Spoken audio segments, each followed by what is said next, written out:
Andare a vivere all'estero in pensione sta diventando sempre di più una scelta di molti pensionati sia italiani che stranieri. Grazie alle convenzioni tra molti paesi viene data l'opportunità di poter pagare le tasse nel paese in cui si trasferisce la propria residenza fiscale, sia per i pensionati INPS che per i pensionati ex INPDAP.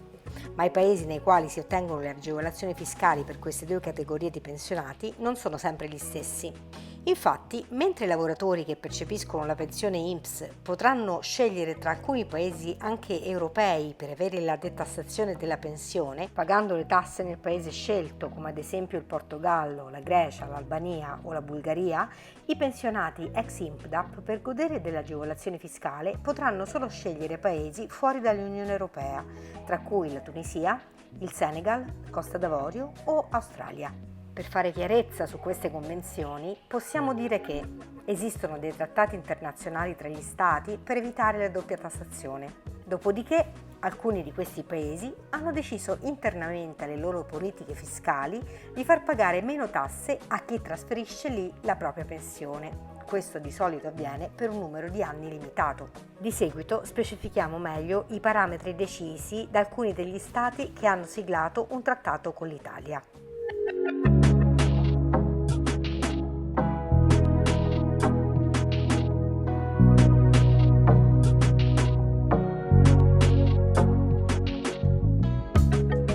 Il Portogallo ha stabilito una tassazione pari al 10% per 10 anni a chi trasferirà lì la sua residenza abituale e dunque la propria pensione.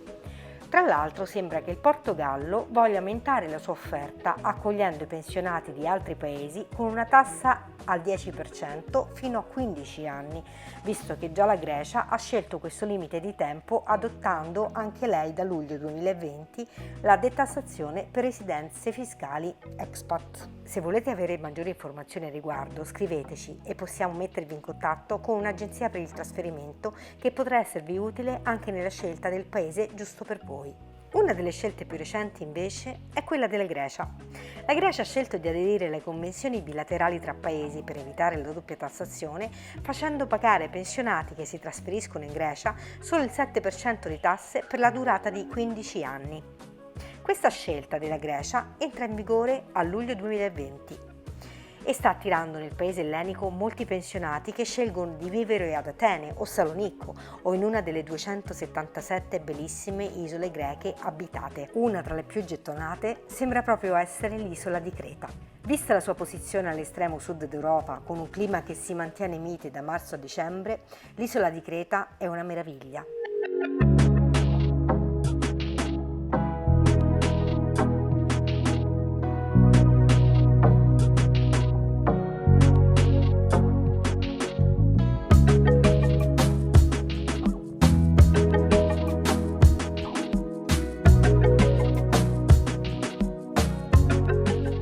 Come accennavamo precedentemente, i pensionati statali ex INPDAP potranno ottenere la detassazione della propria pensione dall'Italia scegliendo di risiedere fiscalmente in Tunisia, paese più vicino all'Italia tra quelli citati in precedenza. Ovviamente potranno scegliere la Tunisia come destinazione anche i pensionati INPS, pur avendo questi ultimi un ventaglio di possibilità maggiori, potendo scegliere molti altri paesi in cui trasferirsi con la detassazione della pensione. La Tunisia sta accogliendo da anni pensionati italiani e alcuni di loro hanno scelto di vivere in Tunisia tutto l'anno, altri per il minimo di mesi previsti per essere residenti abituali, vale a dire 6 mesi e un giorno, visto che per la regolamentazione fiscale bisogna soggiornare nel paese che vi accoglie almeno 183 giorni l'anno, anche non consecutivi. Alcuni dei pensionati da noi intervistati sul canale YouTube Story Hunters TV, di cui trovate il link giù nei dettagli, hanno scelto di risiedere in Tunisia perché le loro pensioni sono troppo basse per sostenere una vita dignitosa in Italia, mentre in Tunisia riescono a migliorare sensibilmente il loro tenore di vita, sia per la detassazione che per il maggior potere d'acquisto che si ritrovano ad avere in quel paese. Alcuni tra loro compiono questa scelta per poter aiutare i figli, i quali magari faticano a trovare un lavoro stabile in Italia. Grazie ai risparmi sulla tassazione delle pensioni, queste persone riescono ad aiutare economicamente i figli non ancora sistemati. Non sempre i pensionati espatriano per godersi la vita. Una parte di loro è costretta a trovare soluzioni economiche alternative per poter far fronte a serie problematiche di sussistenza familiare. Tra i motivi per cui la Tunisia è molto gettonata giocano ruolo alcuni suoi punti di forza, tra cui il clima, mite tutto l'anno, il cibo di qualità mediterranea, il mare con le sue spiagge bianche e non per ultima la vicinanza all'Italia, circa un'ora di volo da Roma. Il popolo tunisino ha tra le sue migliori caratteristiche quelle di essere molto espansivo, solare, cordiale e rispettoso. Tengono in alta considerazione gli italiani. Pur essendo la lingua nazionale l'arabo, essendo stata colonia francese, la lingua diffusamente parlata è appunto il francese. Per motivi storici legati a una forte comunità italiana, oggi ridotta ma molto numerosa negli ultimi 2 secoli, molti di loro parlano l'italiano sufficientemente bene da facilitare la comunicazione tra i 2 popoli. Ad oggi gli iscritti all'AIRE, cioè anagrafe italiane residenti all'estero, quelli risultati in Tunisia sono oltre 6.500 fra pensionati e coloro che vi risiedono per motivi di lavoro. Con l'iscrizione all'AIRE si limita l'accesso al Servizio Sanitario Nazionale Italiano e si passa all'assistenza sanitaria del paese nel quale siamo diventati residenti abituali. Quando ci si trasferisce in un paese estero, là dove è possibile, è consigliato sempre stipulare un'assicurazione sanitaria. Se avete bisogno di maggiori informazioni potremmo mettervi in contatto con un'agenzia di trasferimento in Tunisia di nostra fiducia. Scriveteci a storyhunterstv@gmail.com. La località con la più alta densità di pensionati italiani in Tunisia è Hammamet, dove si trovano oltre 1.500 italiani su una popolazione residente di circa 70.000 persone in inverno, sono circa il 4% della popolazione, seguita poi dalla città di Sousse, Monastir, la capitale Tunisi e infine Mahdia. Il costo della vita in Tunisia è 1/3 rispetto alle metropoli italiane del centro e del nord, mentre è più o meno della metà rispetto alle province del sud Italia. Ovviamente, essendo la Tunisia un paese con un deficit sulle esportazioni, importano più di quanto esportino, alcuni prodotti di importazione costano più che in Italia.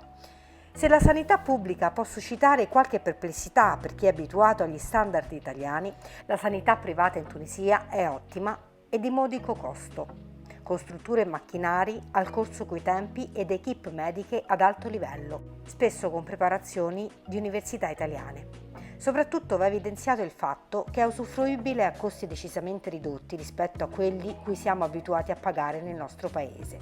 Dunque, è altamente consigliato a chi voglia trasferirsi in Tunisia stipulare un'assicurazione di assistenza sanitaria privata, la cui stipula non prevede costi particolarmente elevati.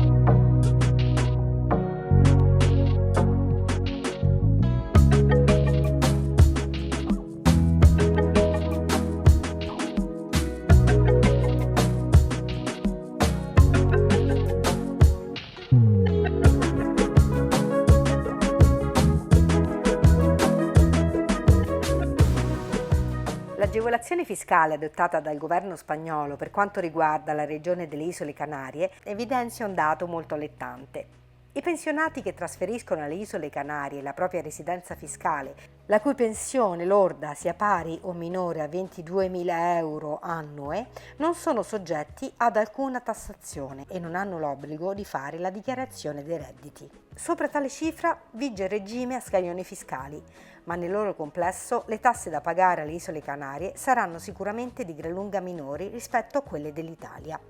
Ciò che maggiormente attira gli espatriati alle Canarie, oltre al mare e al clima, tutto l'anno infatti è possibile godervi di una temperatura primaverile tra i 18 e i 25 gradi, è la loro collocazione geografica. Infatti l'arcipelago è la destinazione più a sud d'Europa. Le Canarie sono isole subtropicali, situate nell'Oceano Atlantico, davanti alla costa dell'Africa e al Sahara, al largo del Marocco, poco più a nord rispetto al Tropico del Cancro, al 28° parallelo, ovvero alla stessa latitudine di Florida, Bahamas, Bermuda, Caraibi e Hawaii.